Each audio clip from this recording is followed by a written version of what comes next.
In this video, we are going to show you the perfect itinerary for Guayaquil. One of the questions we get the most is how to build a logical itinerary for Ecuador's largest city, which unfortunately many people use only as a connecting airport for Galapagos. This is a huge mistake.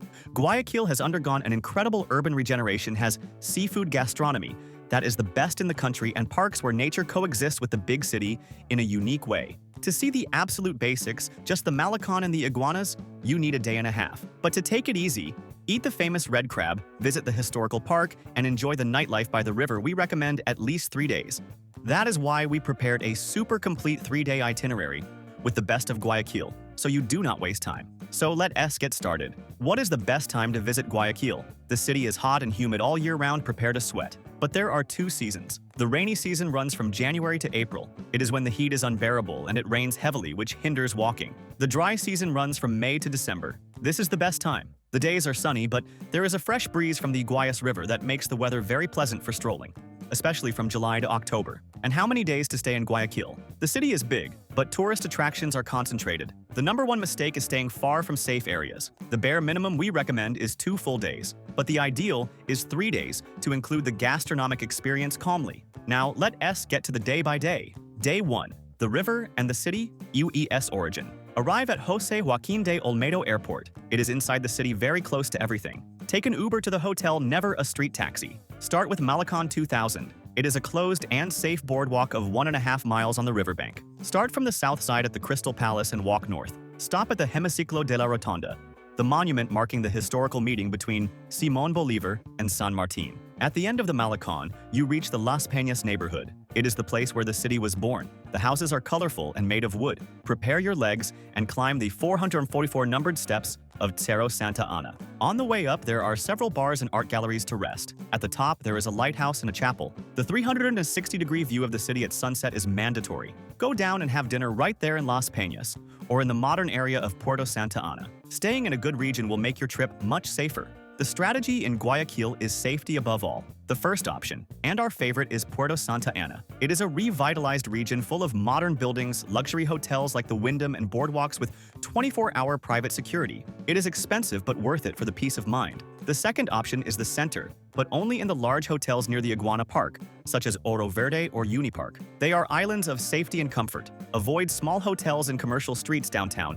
as they become dangerous at night. The third option is the Urdesa neighborhood, which is a residential area with many restaurants, but it is far from tourist attractions, and you will depend on transport for everything. We created this personalized map that explains exactly which is the best region. Staying in Puerto Santa Ana, you cannot go wrong. We will leave here on the screen QR code and in the video description the link to this map.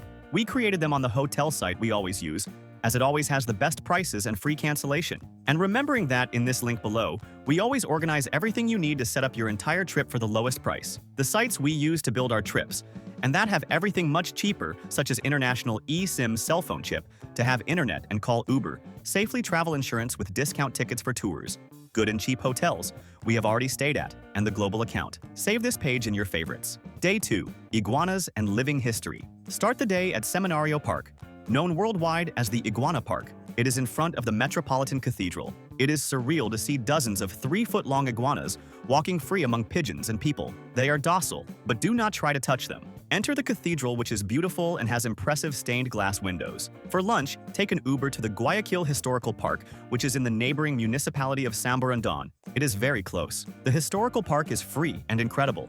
It is divided into 3 zones. The wildlife zone, where you walk on walkways in the mangrove and see sloths, monkeys, and parrots loose. The urban zone, where they reassembled original old colonial mansions. And the traditions zone, where they show life in the countryside. Have lunch at the Hotel del Parque restaurant. Inside it is a haute cuisine experience in a colonial setting.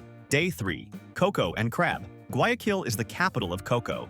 Go to Calle Panama. It is a pedestrian street in the center that has been completely renovated and today is full of cafes and museums. Visit the Cocoa Museum to understand why Ecuador's chocolate is the best in the world and do a tasting. In the afternoon, take a ride on the Aerovia. It is a cable car that crosses the Guayas River and connects Guayaquil to the city of Duran. The round trip costs less than $5 and offers an incredible aerial view of the river and the city. Tip: do not get off in Duran to walk around, just do the round-trip loop for the view, as Duran is not touristy. To end the trip, you need the supreme gastronomic experience eating crab. Go to a Cangreal in Puerto Santa Ana, or in the Sauces region. Order the Creole crab, which comes whole on the table with a hammer for you to break.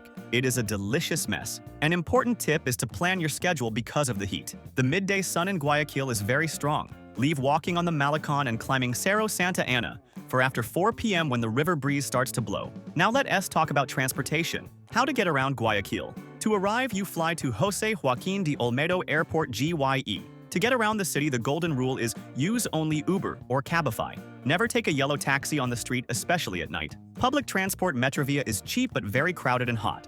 Avoid if you have suitcases or children. Quick shopping tips. Ecuador uses dollars, which makes it easy. The best place is the artisan market on Avenida 9 de Octubre. Buy legitimate Panama hat. They are much cheaper than at the airport, and local chocolate. Mandatory documentation for international tourists. To enter Ecuador, rules are simple. You generally just need your valid passport. U.S. citizens do not need a visa. Attention! The yellow fever vaccine is recommended, but rarely charged if you are not going to the Amazon. And remembering travel insurance. Medical costs in Ecuador are dollarized and expensive. We never travel without it. And in the link in the description, there is the comparator we use. And how much does it cost to eat in Guayaquil? It is cheap, but depends on the place. An almuerzo set meal costs $3 to $5. A dinner with crab and beer costs about $20 to $30 per person.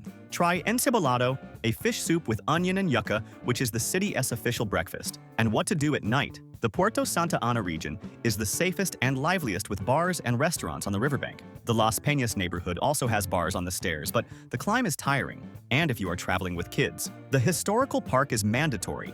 On Malecon 2000, there is the safari park with toys and the giant wheel La Perla. If you liked this detailed itinerary, like the video and subscribe to the channel. Thank you very much and safe travels.